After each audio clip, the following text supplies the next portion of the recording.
Hey everyone, Mr. Sujano here. In today's video, I'm going over the best battery saving tips for your smartphone. Let's get started. Alright, to kick things off, although these tips are targeted towards Android users, if you're an iOS user, these should be helpful for you too. Whether you're playing games, watching YouTube videos, browsing TikTok, or whatever else you do on your phone, one of the biggest battery killers on most smartphones is actually the screen. Some people love their screens super bright, especially while watching a movie, but having your brightness completely cranked really kills your battery. Now, there are some situations where you need that brightness cranked. For example, if you're outside on a sunny day trying to look at your phone, if your brightness isn't cranked, you're probably going to have a hard time seeing the screen. But if you're not outside and you're trying to save battery, go on ahead and lower the brightness as much as you can. It'll save a ton of battery. If your phone is using auto brightness usually does a pretty good job at lowering screen brightness to save battery. But in an event where you really need to save battery, go on ahead and override it. And if you don't believe me that your screen is probably using most of your battery, go on ahead and take a look at your battery from your settings menu and you can see what apps are using it the most. More often than not, screen or display will appear right at the top of the list. And while you're here, you can also see what other apps are eating your battery. Sometimes you'll have an app running in the background that seems to be a little bit battery hungry. Sometimes it's an app that you're currently using.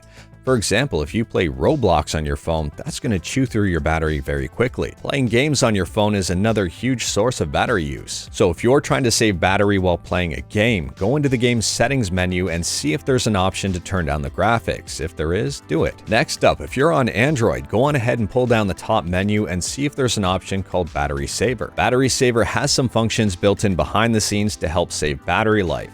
On some phones, it'll also turn on the dark theme. On other phones, mainly Samsung devices, this shows up as power mode and it works a little bit differently. Power saving mode gives you a few different options. You can turn off the always on display. You can limit your CPU speed to 70%.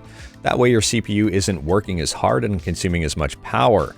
You can lower your brightness as well as the screen resolution. All of these options here will go pretty far into helping save your battery. Another huge battery killer in your phones are actually your radios, your Wi-Fi radio, your Bluetooth radio, your cellular radio, and heck, even your GPS. If you're out and about and you're not using Wi-Fi or Bluetooth, go on ahead and turn them off. If you're inside and you're not using your phone for anything, go on ahead and turn your mobile data off. If my phone battery is running dangerously low and I'm just trying to save it, what I usually do is put my phone into flight mode, and that disables everything, and then I manually enable what I want. You can keep your phone in flight mode and turn on Wi-Fi. That's not going to be an issue. Next up, for Samsung devices, if you go back to the battery menu, take a look to see if you have something called power mode. If you do, open it up. From here, there are different settings. You have high performance, optimized, medium power saving, and maximum power saving.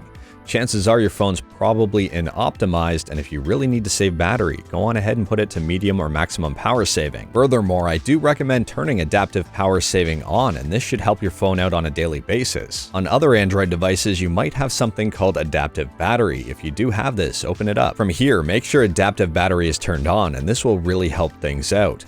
And if you're worried about the longevity of your battery over months and years, make sure adaptive charging is turned on. And now for my very last tip. If you don't want to worry about your battery at all, regardless of whether or not you change your settings, pick up a portable battery. It'll be a lifesaver. There are a ton of different types of batteries available on Amazon. Some are bigger, some are smaller, some are more expensive, and some are cheaper. This one in specific should be smaller than your phone, and it should charge it from 0% all the way to 100% for a total of 2 times before needing a recharge. This battery here is twice the size of the previous battery. It should charge your phone from 0% to 100% for a total of 4 times. If you need to charge your phone from 0 to 100 more than 4 times in a day, you probably need a new phone. No matter what size of portable battery or power bank you go for, I usually recommend picking up an Anchor. I have a few of them and I've never run into any issues. I'll leave a link to them in the description below if you do want to check them out. Also, I don't normally recommend downloading any type of battery saving app. Most of them are just data miners and they don't really do a whole lot. But anyways, that is all I've got for today. Let me know your thoughts on these battery saving tips in the comments below. If you like this video, leave a like. If you didn't like this video, leave a like. Hit that subscribe button, check out my other videos. Thank you everyone, take care.